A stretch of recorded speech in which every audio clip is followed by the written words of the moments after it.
दोस्तों, सीरियल तुमसे तुम तक में इस बार जो ट्विस्ट आने वाला है ना, वो इतना बड़ा है, इतना धमाकेदार है कि आप देखते रह जाएंगे और आपकी सांसें एक पल के लिए रुक जाएंगी। जी हाँ, आपने बिल्कुल सही सुना। इस बार की कहानी में एक ऐसा मोड़ आ रहा है जिसका इंतजार शायद आप लोग काफी समय से कर रहे थे। लेकिन जिस तरह से ये ट्विस्ट आने वाला है, उस तरह से शायद किसी ने सोचा भी नहीं होगा।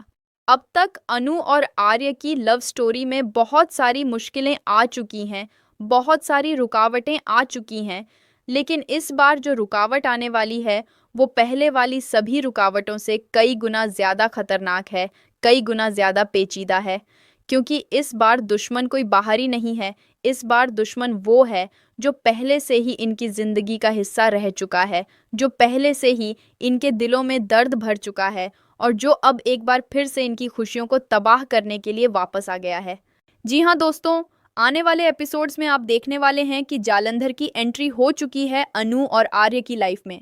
और इस बार वो अकेला नहीं आया है, इस बार वो एक पूरा प्लान लेकर आया है, एक ऐसी चाल लेकर आया है जो इन दोनों की आने वाली शादी को तबाह कर सकती है, इनके सपनों को चकनाचूर कर सकती है।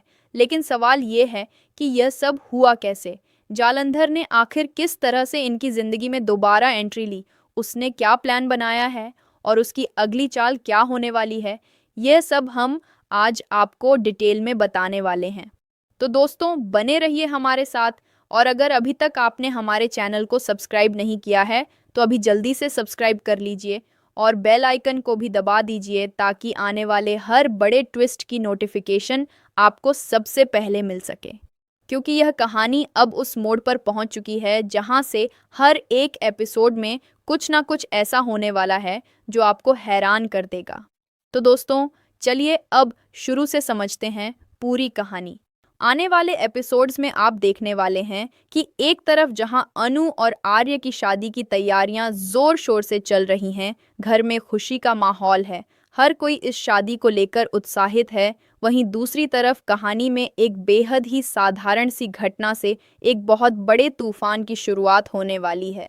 होता यह है कि अनु अपनी रोज की तरह सुबह उठकर घर के काम निपटाती है और साथ ही वो आर्य के लिए खाना बनाती है। यह कोई नई बात नहीं है। अनु हमेशा से ही आर्य का ख्याल रखती है, हमेशा से ही उसके लिए घर का बना खाना ऑफिस तक पहुंचाने की कोशिश करती है क्योंकि वो चाहती है कि आर्य बाहर का खाना ना खाए, उसकी सेहत का ध्यान रखे। तो अनु आर्य के लिए प्यार से खाना बनाती है, उसे टिफ़िन में पैक करती है और ऑफिस की तरफ निकल पड़ती है। लेकिन आज का दिन कुछ अलग ही है। आज की यह छोटी सी यात्रा उतनी आसान नहीं होने वाली जितनी पहले हुआ करती थी। दोस्तों, जब अनु टिफ़िन लेकर जा रही होती है, रास्ते में रघु उसके सामने आ जाता है और जानबूझकर उसे धक्का देता है, जिसकी वजह से अनु गिर जाती है और उसके हाथ से टिफ़िन भी छूट जाता है। सारा खाना जो उसने इतने प्यार से, इतनी मेहनत से बनाया था, वो सब ज़मीन पर बिखर जाता है। लेकिन यह सिर्फ खाना गिरने की बात नहीं है, क्योंकि इसी हादसे में अनु की अंगूठी भी खो जाती है और वो अंगूठी उसे कहीं नज़र नहीं आ रही होती। यह अंगूठी कोई साधारण अंगूठी नहीं है, यह उसकी ज़िंदगी की एक बेशकीमती निशानी है और इसका खो जाना उसे अंदर से तोड़ देता है। अनु परेशान हो जाती है, घबरा जाती है, इधर उधर ढूंढती है, लेकिन अंगूठी का कोई अता पता नहीं होता। वो वहीं खड़ी होकर सोच रही होती है कि अब क्या करे।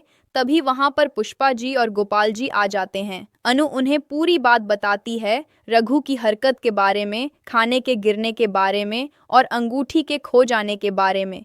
पुष्पा जी, जो हमेशा से ही एक ममतामयी और समझदार महिला रही हैं, वो तुरंत कहती हैं कि कोई बात नहीं बेटा, मैं अभी खाना बना देती हूँ। लेकिन अनु के पास इतना वक्त नहीं होता क्योंकि उसकी मीटिंग है और उसे ऑफिस पहुंचना ज़रूरी है। वो कहती है, नहीं पुष्पा जी, मुझे जाना होगा, मेरे पास टाइम नहीं है। लेकिन फिर भी वो यह नहीं चाहती कि आर्य भूखा रहे, तो जल्दबाजी में वो सत्तू बनाती है और वही लेकर ऑफिस निकल जाती है। अब दोस्तों, सत्तू तो बन गया, लेकिन जल्दी में वो ठीक से बना नहीं, यानी वो बिल्कुल फीका और बेस्वाद निकलता है। लेकिन यहाँ पर जो चीज़ दिल को छू लेती है वो ये है कि जब अनु आर्य को वो सत्तू देती है और मुंह बनाते हुए कहती है कि सॉरी, यह ठीक नहीं बना, तो आर्य बिना एक भी शिकायत किए, बिना मुंह बनाए, पूरे प्यार के साथ उस बेस्वाद सत्तू को भी खा लेता है। यह देखकर आपको समझ आता है कि आर्य को अनु से कितनी गहरी मोहब्बत है। उसके लिए अनु का प्यार ही सबसे बड़ा तड़का है, चाहे खाना फीका हो या नमकीन, उसे फर्क नहीं पड़ता। लेकिन कहानी का असली मोड़ अब आता है, जब अनु आर्य को रघु वाली बात बताती है। जब वो उसे बताती है कि रघु ने जानबूझकर उसे धक्का दिया, खाना गिराया और उसकी अंगूठी भी खो गई, तो आर्य का पारा एकदम चढ़ जाता है। आर्य जो एक आत्मसम्मान वाला, जिम्मेदार और अपनों की हिफाजत करने वाला इंसान है, वो इस बात को बिल्कुल बर्दाश्त नहीं कर पाता। वो तुरंत कहता है, रुको, मैं उसे अभी सबक सिखाता हूँ।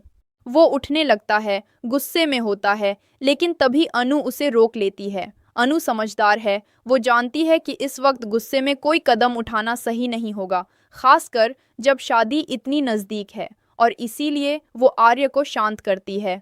दोस्तों, इसी बीच कहानी में एक और बेहद इमोशनल पल आता है जो आपको अंदर तक हिला देगा। यहाँ पर मीरा को शादी की जिम्मेदारियां सौंपी जाती हैं। उसे कहा जाता है कि शादी की सारी तैयारियां देखो, सारी चीजें मैनेज करो, हर डिटेल का ध्यान रखो। अब बाहर से देखने में यह एक जिम्मेदारी लग सकती है, एक मौका लग सकता है, लेकिन मीरा के लिए यह जिम्मेदारी एक जहर के घूंट से कम नहीं है, क्योंकि दोस्तों, जिसकी शादी हो रही है वो अनु है, और जिससे शादी हो रही है वो आर्य है, और मीरा आर्य को चाहती थी। मीरा के दिल में आर्य के लिए जो जज्बात थे, जो उम्मीदें थीं, वो सब अब टूट चुकी हैं, बिखर चुकी हैं, और ऊपर से उसे यह काम दिया जा रहा है कि जाओ, उसी शादी को सजाओ जिसकी दुल्हन तुम बनना चाहती थीं। मीरा बहुत ही दर्द भरी आवाज़ में अपने आप से बात करते हुए कहती है, मुझे वह करना पड़ रहा है जिसकी दुल्हन मैं बनना चाहती थी। मुझे उसी दुल्हन को सजाना होगा। यह लाइन सुनकर दिल भारी हो जाता है। मीरा का यह दर्द असली है, उसकी यह टीस असली है। वो कोई विलेन नहीं है, वो बस एक ऐसी लड़की है जिसकी मोहब्बत एक तरफा थी, जिसके सपने टूट गए, और अब उसे उन्हीं टूटे हुए सपनों के बीच मुस्कुराकर दूसरों की खुशी के लिए काम करना है। यह दृश्य उन सभी दर्शकों के दिलों को छुएगा जो मीरा के किरदार को समझते हैं, जो उसकी भावनाओं से खुद को जोड़ पाते हैं। दोस्तों, कहानी यहीं नहीं रुकती। अब आता है एक और बेहद अहम मोड़। झंडे यानी जालंधर का एक करीबी और भरोसेमंद किरदार वो गोपाल जी के घर पहुंचता है। अब झंडे की यह यात्रा वैसे तो एक साधारण मुलाकात जैसी लग सकती है, लेकिन जब वो घर के पास पहुंचता है तो उसकी नज़रें एक ऐसी चीज़ पर पड़ती हैं जो उसे चौंका देती है। वो देखता है कि रघु पहले से ही वहाँ मौजूद है, और वो छुपकर घर की निगरानी कर रहा है, ताका झांकी कर रहा है। रघु का यह व्यवहार साफ बता रहा है कि वो किसी की हिदायत पर यहाँ आया है। वो खुद से यह काम नहीं कर रहा, कोई और है जो उसे यह सब करवा रहा है। झंडे कोई बेवकूफ़ इंसान नहीं है। वो तुरंत समझ जाता है कि यह बंदा यहाँ गलत नीयत से आया है, और फिर वो देर नहीं करता। वो अपने बॉडीगार्डों को इशारा करता है और रघु को पकड़वा लेता है। रघु को न सिर्फ पकड़ा जाता है, बल्कि उसे वहीं पर सबक भी सिखाया जाता है। रघु को अच्छे से समझा दिया जाता है कि अगर आगे से ऐसी हरकत की तो परिणाम और भी बुरे होंगे। रघु के होश ठिकाने आ जाते हैं और वो वहाँ से निकल जाता है। लेकिन दोस्तों, यहाँ पर असली खेल शुरू होता है, क्योंकि जैसे ही रघु वहाँ से निकलता है, उसके पास जालंधर का फ़ोन आता है। जालंधर उससे पूछता है कि क्या हो रहा है, क्या सब ठीक चल रहा है, और फिर जालंधर बहुत ही ठंडे और ख़तरनाक लहजे में रघु को हिदायत देता है कि जैसा जैसा मैंने कहा है तुम्हें वैसा वैसा ही करना है, तभी हम इस शादी को रोक पाएंगे। यह सुनकर दोस्तों, रूह कांप जाती है। जालंधर सिर्फ रघु को इस्तेमाल कर रहा है, एक मोहरे की तरह। उसका प्लान इससे कहीं बड़ा है, इससे कहीं ज़्यादा गहरा है। रघु तो बस एक छोटा सा पुर्जा है उसकी उस बड़ी मशीन का, जो अनु और आर्य की शादी को तोड़ने के लिए चल रही है। दोस्तों, अब आते हैं सबसे बड़े और सबसे डरावने हिस्से पर।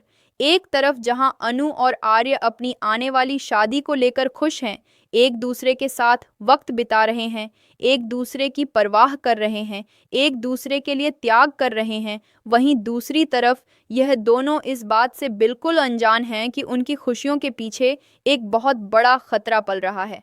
वो नहीं जानते कि कोई है जो दिन रात उनकी एक एक हरकत पर नज़र रख रहा है, जो उनकी हर चाल को नोट कर रहा है, जो उनके हर कदम को ट्रैक कर रहा है। जालंधर इस पूरी कहानी में एक ऐसा किरदार बनकर उभरा है जो छाया की तरह हर जगह मौजूद है, लेकिन नज़र नहीं आता। वो खुद सामने नहीं आता, वो खुद कोई काम नहीं करता, वो अपने लोगों को इस्तेमाल करता है, अपने मोहरों को आगे करता है और पीछे से पूरा खेल खेलता है। और यही उसे सबसे खतरनाक बनाता है, क्योंकि जो दुश्मन सामने आकर लड़ता है उससे तो लड़ा जा सकता है, लेकिन जो दुश्मन पर्दे के पीछे से वार करता है उसे पहचानना बेहद मुश्किल होता है। अब सबसे बड़ा सवाल यह है कि क्या झंडे को सही समय पर पता चल पाएगा कि जो तीसरा शख्स उनकी जिंदगी में दाखिल हुआ है, जो इन लोगों के पीछे पड़ा है, वो कोई और नहीं बल्कि जालंधर ही है। क्योंकि झंडे ने रघु को तो पकड़ लिया, रघु को सबक भी सिखा दिया, लेकिन रघु तो बस एक मोहरा है। असली शतरंज की चाल तो जालंधर चल रहा है, और जब तक झंडे या आर्य को यह नहीं पता चलता कि दुश्मन कौन है, तब तक वो उससे सही तरह से नहीं लड़ सकते। जालंधर के पास पहले से ही अनु और आर्य की जिंदगी की बहुत सारी जानकारियां हैं। वो जानता है कि उनकी कमजोरियां क्या हैं, वो जानता है कि उनकी शादी की तैयारियां कैसे चल रही हैं, वो जानता है कि उनके घर में कौन कौन है और किसे किस तरह इस्तेमाल किया जा सकता है। और इसीलिए उसका यह प्लान इतना खतरनाक है, इतना जटिल है। वो एक एक करके अपनी चालें चल रहा है, एक एक करके अपने मोहरे बिछा रहा है। पहले रघु को भेजा खाना गिराने के लिए, अंगूठी खोने के लिए, अनु को परेशान करने के लिए। यह सब बातें देखने में छोटी लग सकती हैं, लेकिन यह सब उसी बड़े प्लान की कड़ियां हैं जो धीरे धीरे एक बड़े तूफान की शक्ल लेने वाली हैं। दोस्तों, अनु और आर्य दोनों एक दूसरे के साथ बहुत अच्छा वक्त बिता रहे हैं। वो एक दूसरे की परवाह में डूबे हुए हैं, वो अपनी शादी के सपने देख रहे हैं, लेकिन इसी खुशी के माहौल में जालंधर की कड़ी नज़र लगातार उन पर टिकी हुई है। हर पल, हर लम्हा, हर कदम पर जालंधर की नज़र है, और यही सबसे डरावनी बात है। तो दोस्तों, आपको क्या लगता है, क्या झंडे को सही समय पर पता चल पाएगा कि इस पूरी साजिश के पीछे जालंधर का हाथ है? क्या अनु और आर्य की शादी सुरक्षित रहेगी, या जालंधर अपनी चाल में कामयाब हो जाएगा? हमें नीचे कमेंट में ज़रूर बताइए कि आप क्या सोचते हैं, आपकी क्या राय है। और दोस्तों, अगर आप इस सीरियल के हर बड़े ट्विस्ट से सबसे पहले जुड़े रहना चाहते हैं, तो हमारे चैनल को अभी सब्सक्राइब कर लीजिए, बेल आइकन दबाइए और इस वीडियो को अपने उन दोस्तों और परिवार के साथ शेयर कीजिए जो तुमसे तुम तक के दीवाने हैं। मिलते हैं अगली अपडेट में, तब तक के लिए जुड़े रहिए हमारे साथ।